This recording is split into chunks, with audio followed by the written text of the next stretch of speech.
All right, so get this. We're going deep today on a paper that's, well, it's a classic. Oh, yeah. Yeah. Agency Costs of Free Cash Flow, Corporate Finance, and Takeovers by Michael C. Jensen. I've heard of it. Published way back in '86. Wow. Still super relevant today. Okay.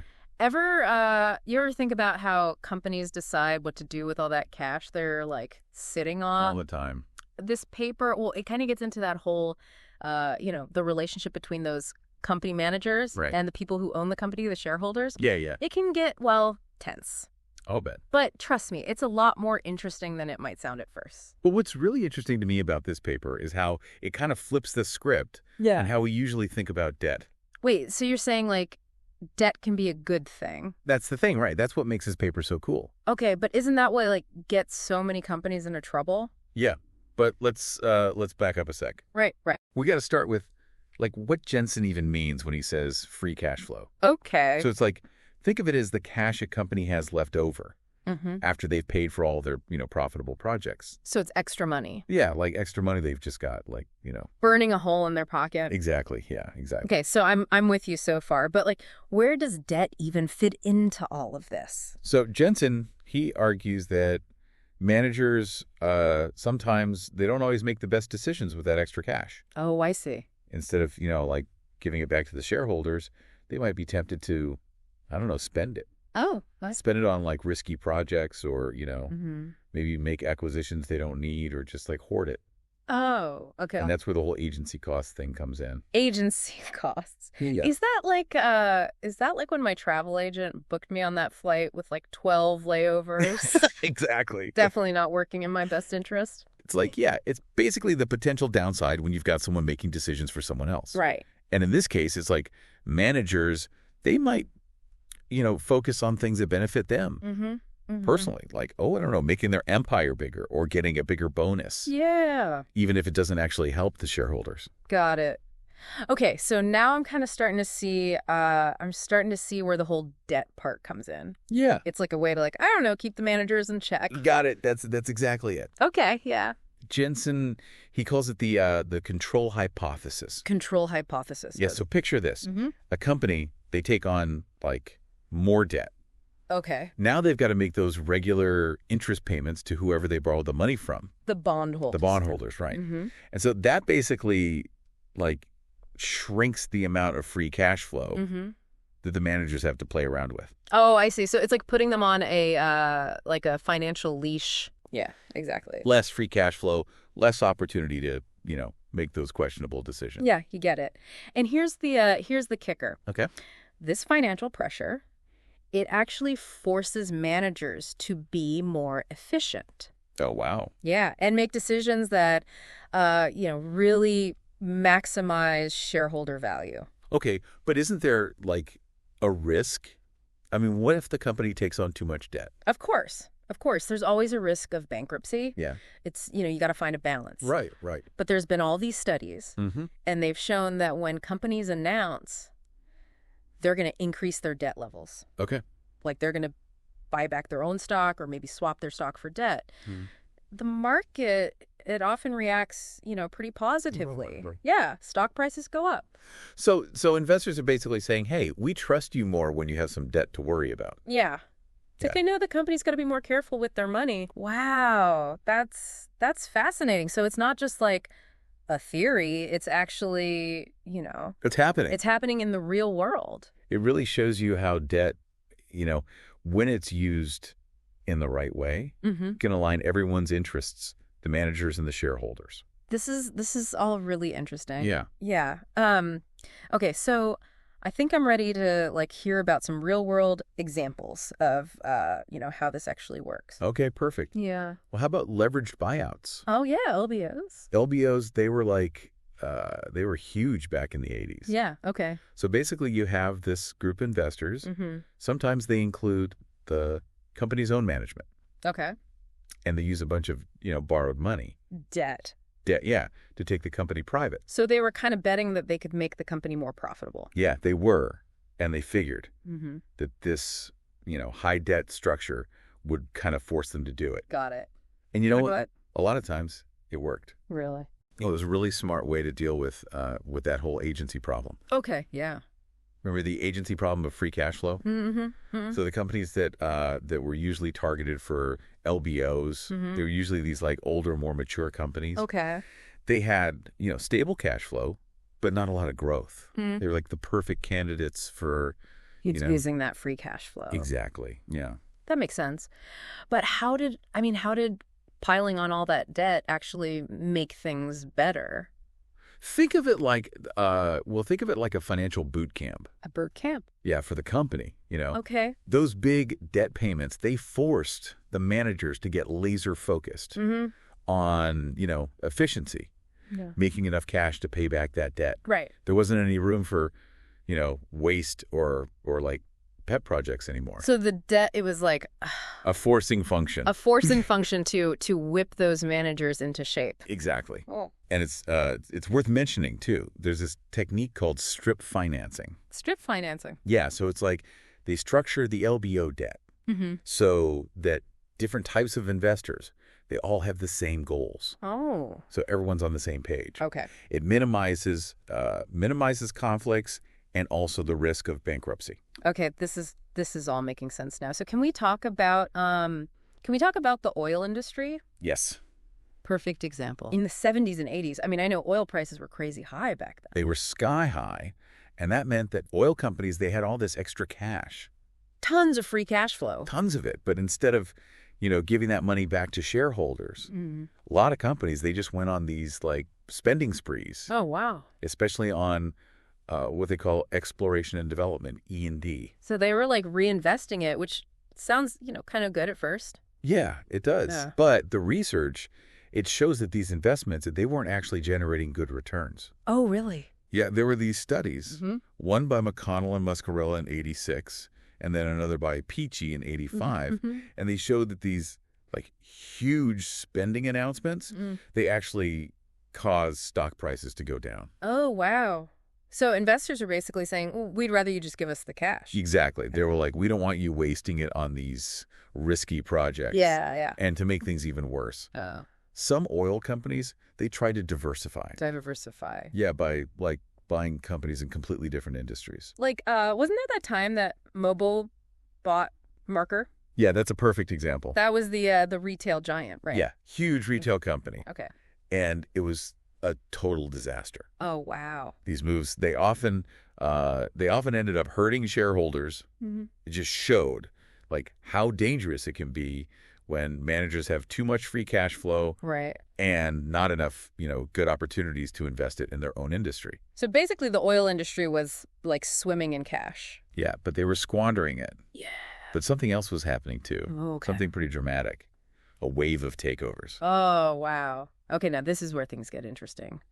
Tell me about these takeovers. So these takeovers, some were hostile, some were friendly. Okay. But they really shook things up. Yeah. They forced oil companies to, start being more efficient and finally start returning that cash to the shareholders. So these takeovers were like a wake-up call for the whole industry? Yeah, you can see that. Okay, so what were some of the key outcomes? Well, we saw some huge mergers like Gulf and Chevron, Getty and Texaco, and DuPont and Conoco. Okay. These deals, they created billions in shareholder value. Wow. Through, increased debt, asset sales, and, they reduced their spending. So they slimmed down and like refocused on what they did best. Yeah, basically. It seems like Jensen's theory was like playing out in real time. It really was. Like takeovers were like this corrective force in an industry that just had too much free cash flow. It's a perfect example of how market forces can like step in and solve those agency problems we were talking about. This is amazing. Yeah. And Jensen's free cash flow theory of takeovers, it's actually really good at predicting what kinds of mergers will work and which ones won't.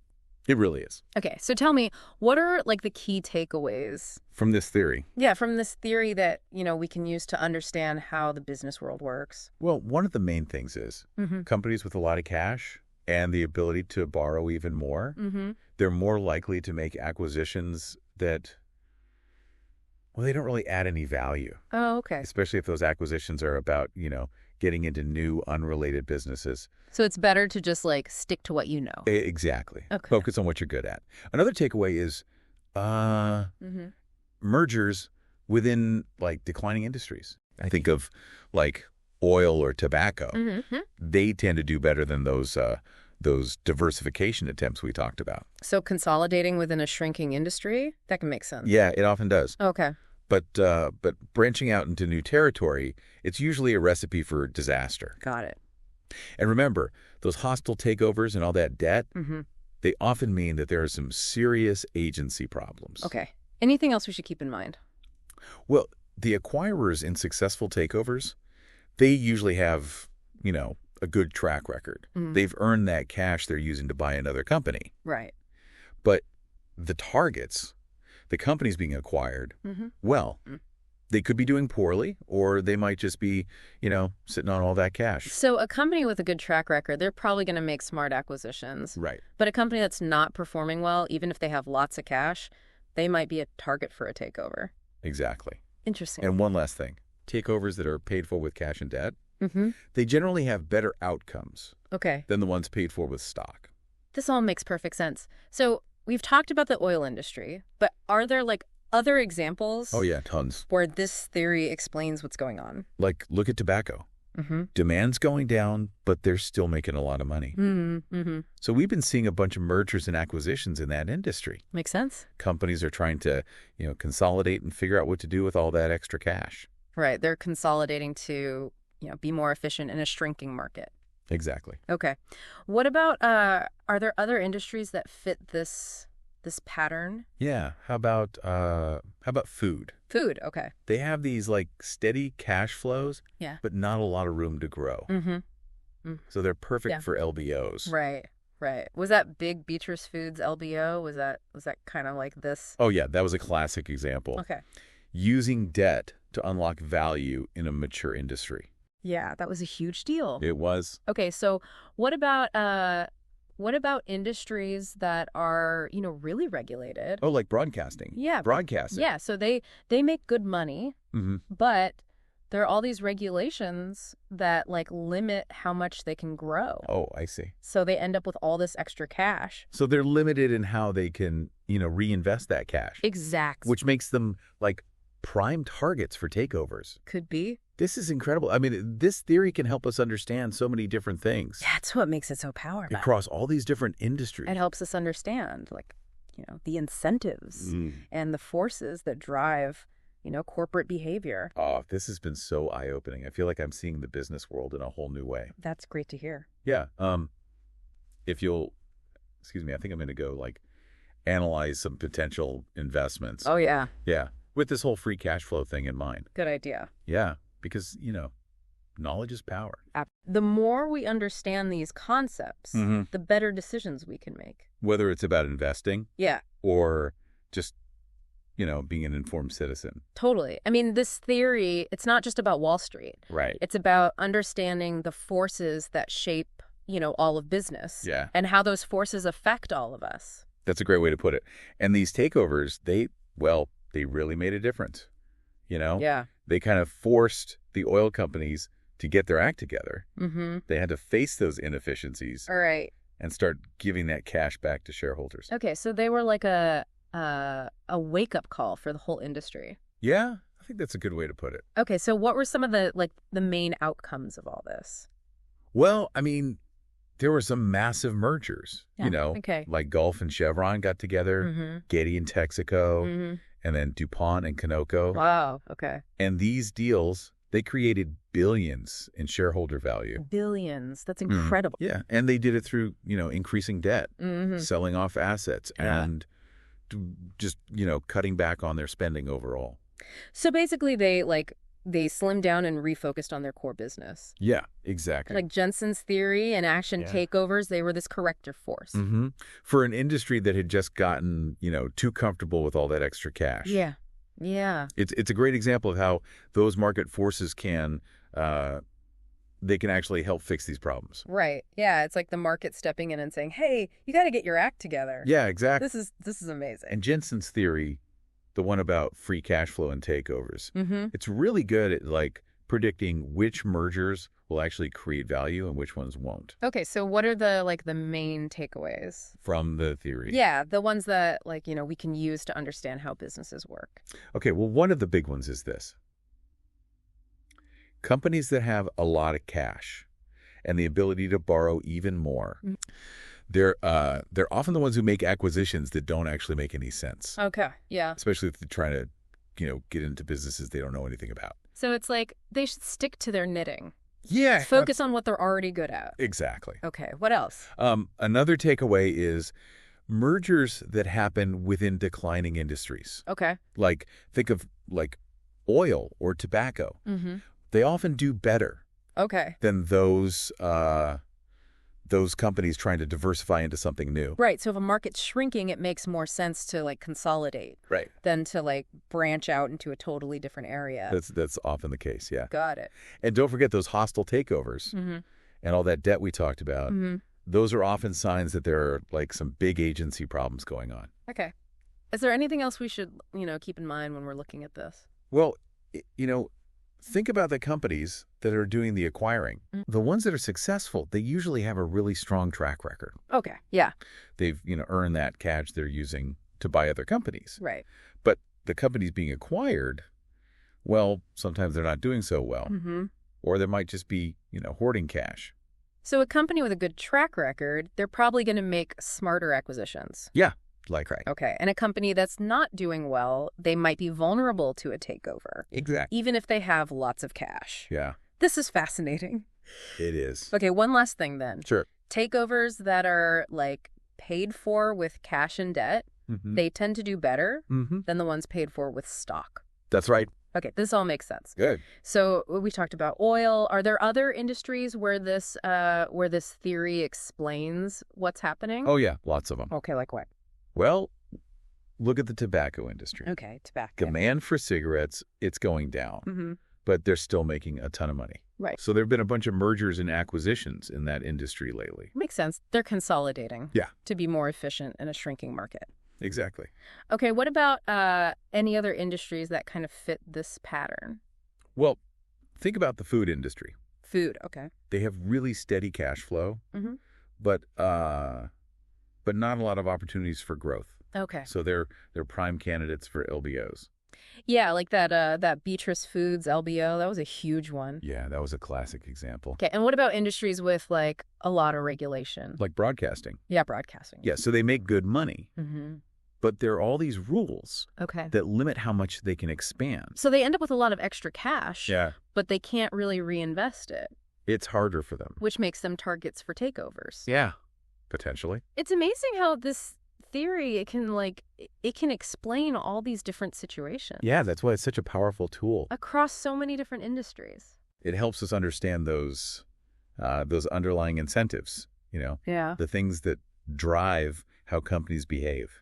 This has been incredible. Good, I'm glad. I feel like I'm seeing the business world with new eyes. That's great. Yeah, excuse me, I think I need to go analyze some potential investments now. Oh, yeah. Yeah, with all this free cash flow stuff in mind. Good idea. Yeah, because knowledge is power. Right. The more we understand these ideas, the better decisions we can make. About investing or, just in general. Exactly. This isn't just about Wall Street. It's Yeah. about understanding how business works Yeah, and how it affects all of us. you got it. It's crazy how, this theory's from the 80s. I know. But it still applies today. It's wild, right? Yeah. What I think is so cool about Jensen's work Yeah. is how it connects all these seemingly random events. Okay.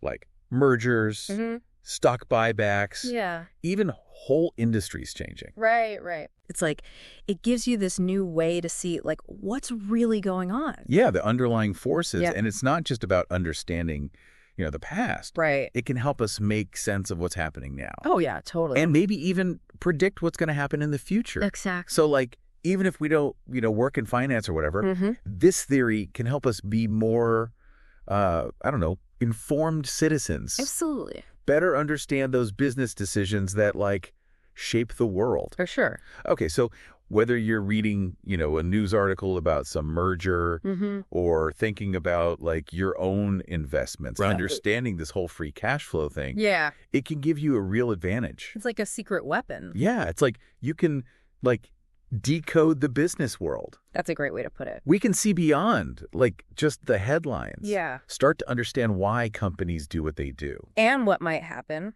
because of it. It's all about, being aware of these forces. Yeah. So we can make better choices. Right. As investors, consumers. Yeah. Just, people living in the world. Totally. So as we wrap up here, what's like the one thing you want our listeners to remember? Okay. So anytime you see a company doing something big with their money, okay, like mergers, dividends, debt, think about free cash flow. Okay. Think about those conflicts between, the managers and the shareholders. Yeah. Yeah. It's a really powerful way to understand, why they're doing it. Why they're doing it. And what might happen. Yeah. This has been awesome. I'm glad you enjoyed it. I feel like I've learned so much about business today. Well, that's what we're here for. Thank you so much for walking us through all of this. You're very welcome. And to all our listeners, keep learning. Yes. Keep asking questions. And keep diving deep. There's always more to discover. Exactly.